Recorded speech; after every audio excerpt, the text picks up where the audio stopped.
வணக்கம் மக்களே. இன்றைக்கி நம்ம வாழை இலை அல்வா செய்ய போகிறோம். அதுக்கு நம்ம செடியிலவே பின்னாடி இருக்குதுங்க செடி. நம்ம செடியிலவே வாழை இலை அறுத்துன்னு வந்து நல்லா கழுவி அதை 2 பக்கம் அந்த தண்டை நீக்கிட்டு 2 பக்கம் அந்த இலையை மட்டும் எடுத்துக்கலாங்க. எடுத்துட்டு நல்லா பொடியாக கட் பண்ணுங்க. நல்லா மொத்த இலையும் நல்லா கட் பண்ணிவிடுங்க. கட் பண்ணி இது மாதிரி இருந்தால் போதுங்க. மிக்சியில் போடுங்க. மிக்சியில் போட்டு கொஞ்சோண்டு தண்ணி விடுங்க. தண்ணி விட்டுட்டு நல்லா பல்ஸு மூடில் வைங்க. நல்லா மசிஞ்சிடும். அப்புறம் வாழைச்சாறை வடிகட்டியில் போட்டு நல்லா வடிகட்டுங்க. அந்த வாழைச்சாறு இறங்கிடும். வாழைச்சாறு இறங்குனது கார்ன்ஃப்ளவர் மாவு 1 கப்பு எடுத்துக்கோங்க. 1 கப்பு எடுத்து நல்லா கைவிடாமல் கலக்குங்க.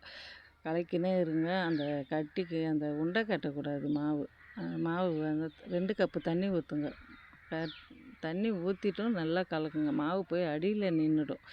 அடியில் நின்றுச்சுன்னா திருப்பி அந்த மாவு அப்படியே அடியிலவே நின்றுடும். 2 டீஸ்பூன் நெய் விடுங்க. நெய் விட்டுட்டு முந்திரி எடுத்து வச்சுக்கோங்க. நெய் காஞ்சிது. முந்திரியை வறுத்து தனியாக எடுத்துருங்க. முந்திரியை தனியாக எடுத்துட்டு அதில் இந்த வாழை சாறு ஊற்றுருங்க. ஊற்றிட்டு கை விடாமல் கலக்குங்க. நல்லா கலங்குங்க. கை விட்டுட்டிங்கன்னா அது திருப்பியும் உண்டை கட்டிடும். சிம்மில் வைங்க அடுப்பு. நல்லா கலக்கினா இது மாதிரி நல்லா வந்துடும். 1 டீஸ்பூன் நெய் விட்டுட்டு மறுபடியும் கலக்குங்க. நல்லா கலக்கினே இருங்க. நெய் அப்படியே நெய் மேலே ஓட்டமாக வரணும்.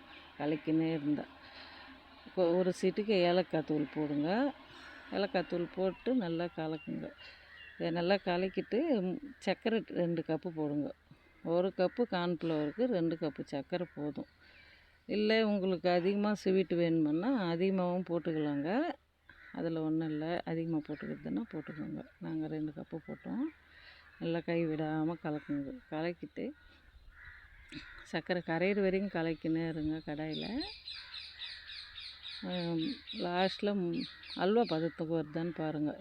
இந்த பதம் வந்தால் போதும். அல்வா நல்லாயிருக்கும். அப்புறம் முந்திரி போடுங்க. முந்திரி போட்டு கலக்குங்க. கலக்கிட்டு தட்டில் வாழை இலை போட்டு அல்வாவை அது மேலே வச்சு, இல்லை தட்டில் கூட சேவ் பண்ணலாம். எங்கள் வீட்டில் வாழை இலை இருந்ததுங்க. நாங்கள் சேவ் பண்ணோம். எடுத்து சாமிக்கு வச்சுட்டோம். சாமி